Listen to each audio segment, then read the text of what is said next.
Hallelujah, wikain mo, oo nakikinig ako sa iyong mga salita.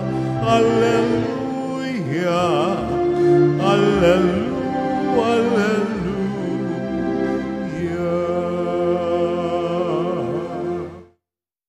Sumainyo ang Panginoon. At sumayo Ang rin. mabuting balita ng Panginoon ayon kay San Lucas. Papuri sa iyo, Panginoon. Noong panahong iyon, sinabi ni Jesus sa kanyang mga alagad, "Tandaan ninyo ito, kung alam lamang ng puno ng sambahayan kung anong oras darating ang magnanakaw, hindi niya pababayaang pasukin ang kanyang bahay. Kayo may dapat humanda, sapagkat darating ang Anak ng Tao sa oras na hindi ninyo inaasahan." Itinanong ni Pedro, "Panginoon, sinasabi po ba ninyo ang talinghagang ito para sa amin o para sa lahat?" Tumugon ang Panginoon, "Sino nga ang tapat at matalinong alipin? Hindi ba siya ang pamamahalain ng kanyang Panginoon sa sambahayan nito upang magbigay sa ibang mga alipin ng kanilang pagkain sa karampatang panahon? Mapalad ang aliping iyon kapag dinatnan siyang gumagawa ng gayon pagbabalik ng kanyang Panginoon. Sinasabi ko sa inyo, pamamahalain siya ng kanyang Panginoon sa lahat ng ari-arian nito. Ngunit kung sabihin sa sarili ng aliping iyon, matatagalan pa bago magbalik ang aking Panginoon, at simulan niyang bugbugin ang ibang aliping lalaki at babae, at kumain, uminom at maglasing, darating ang Panginoon ng aliping yaon sa araw na hindi niya inaasahan at sa oras na hindi niya alam. Buong higpit na parurusahan siya ng Panginoon at isasama sa mga di tapat. At ang aliping nakaalam ng kalooban ng kanyang Panginoon, ngunit hindi naghanda ni sumunod sa kalooban nito, ay tatanggap ng mabigat na parusa. Ngunit ang aliping hindi nakaalam ng kalooban ng kanyang Panginoon at gumawa ng mga bagay na nararapat niyang pagdusahan, ay tatanggap ng magaang na parusa. Ang binigyan ng maraming bagay ay hahanapan ng maraming bagay, at ang pinagkatiwalaan ng lalong maraming bagay ay pananagutin sa lalong maraming bagay. Ang mabuting balita ng Panginoon. Pinupuri ka namin, Panginoong Hesukristo. Isang magandang gabi po sa inyong lahat. Tayo po ay nasa ika-29 na linggo ng karaniwang panahon, Miyerkules, at kung tutusin, ito po ang huling Miyerkules para sa buwan ng Oktubre.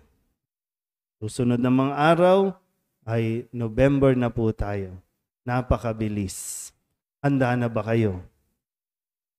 Naghahanda na ba? Kami, handa na. May Christmas light na kami. Pero diba, alam nyo na yung kung kailan, no?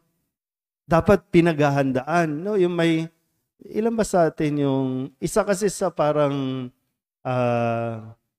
observation sa akin nung nasa seminaryo pa ako ay yung foresight na tinatawag. Foresight. Sabihin nyo nga, foresight. Yan. Yung iniisip mo na ahead, no? Yung po pwede mangyari, yung kaya dapat mong paghandaan. Halimbawa, kung nasa end of semester na ngayon, kailan ang susunod na semester? Kapag bago magbakasyon, no, yung sem break, merong ibibigay sa amin na mga 2 libro na babasahin for reflection yan. Kailangan pagbalik namin, gawa na yung reflection paper. So minsan, pag nakuha ko agad yung Yung kung ano yung libro na dapat basahin, binabasa ko na agad. At doon, unti-unti, bubuo na ako ng reflection para nang sa ganon ay maaga kong natatapos, maaga kong maisasubmit.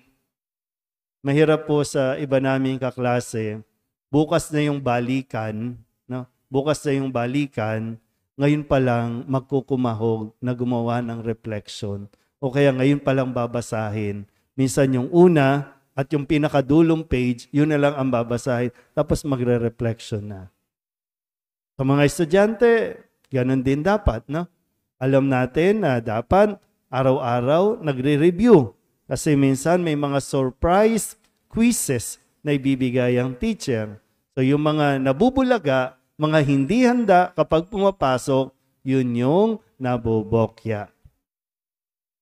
O ngayon, October, so susunod na linggo, November na. Susunod niyan, December na. Kailan kayo magkukumahog na naman, makipagsabayan dyan sa Divisoria, 168, Divisoria Mall, Lucky China, para bumili ng mga laruan.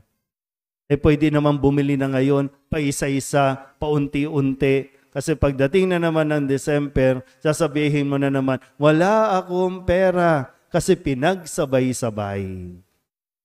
Kung pwede ka na, ngayon pa lang, no? Dati kasi, ilan ang inaanak ko? Parang gano'n, no? So, iisa-isahin ko na yan para pagdating ng araw ng pamamasko, hindi ka na namumblema. Hindi ka na makikipagsiksikan kasi nagawa mo na. So maraming bagay pa po, no, na kailangan natin pinaghahandaan. Kaya nga sabi ni Kristo ngayon, lalo tigit paalala niya sa kanyang mga alagad. Itong mga alagad ay pinagkalooban ng mas malaking katungkulan, ng mas malaking responsibilidad, kung kaya malaki rin ang inaasahan sa kanila. Pero ang katangian na dapat tinataglay ng mga alagad ay sila yung tapat at matalinong alipin. Pag sinabing tapat, ito yung kahit walang nakakakita, kahit walang CCTV, kahit walang supervisor, lalo tigin wala ang boss, ginagawa mo ng tapat ang trabaho na nakaatang sa iyo.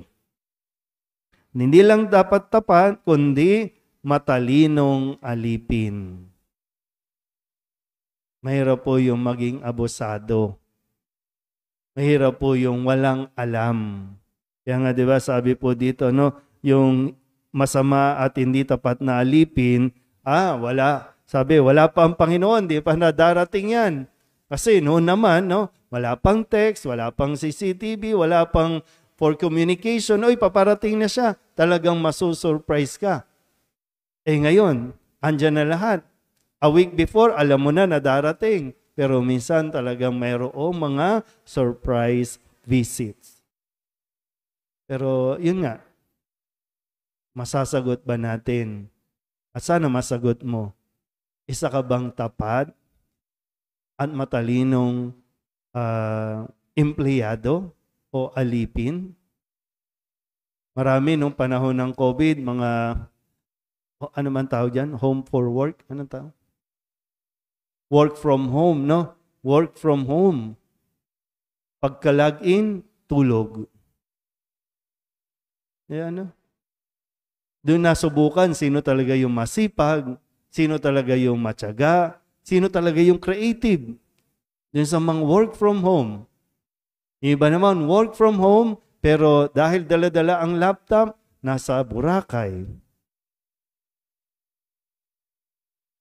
Pero mas higit pa po yung sinasabi sa atin ng Diyos na maging handa tayo.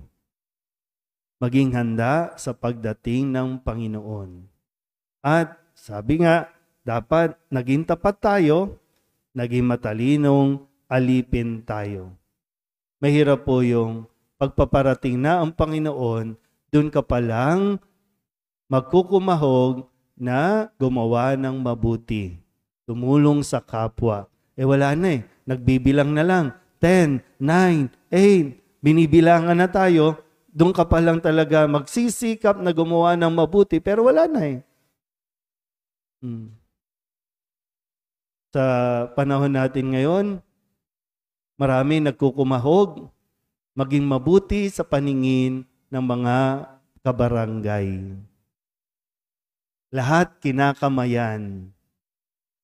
Kahit yung mga nakaupo sa kasalukuyan, nagkukumahog ngayon para magpakita na sila ay masisipag. Sila ay mababait na lingkod ng barangay. Mabilisan. Kung ilang araw na lang, doon gagawin. Doon maglilinis, doon magpapaganda ng barangay, doon mamimigay ng mga ayuda, para lang masabing magaling silang barangay. Naghahabol. Sana po, sa pagdating ng Panginoon, hindi tayo naghahabol. Sa pagdating ng Panginoon, magiging kampante tayo. Yung alam mo yung, kung sasabihan ka na, darating mamaya ang Panginoon, mananatili ka dyan. Uupo ka lang, okay lang. Eh, kampante ako, ginawa ko ng tapat ang aking tungkulin. So, kung darating ba ang Panginoon, ngayong mismo, aalis pa ba kayo sa nakauupuan nyo? O mananatili lang kayo dyan? Kasi alam ninyong, nakapagluto na naman ako eh. Kakain na lang sila. Iniwanan ko na. Okay na. Nakapaglinis naman ako eh. Okay na. Sana ganun po, no? Hindi tayo basta-basta binubulaga, kundi ngayon pa lang sinasabihan tayong maging handa tayo sa pagdating ng Panginoon. Amen?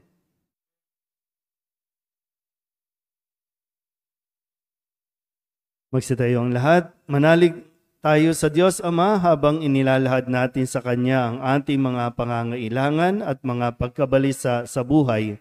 Ang ating pong itutugon. Panginoon, dinggin mo ang aming panalangin. Panginoon, dinggin mo ang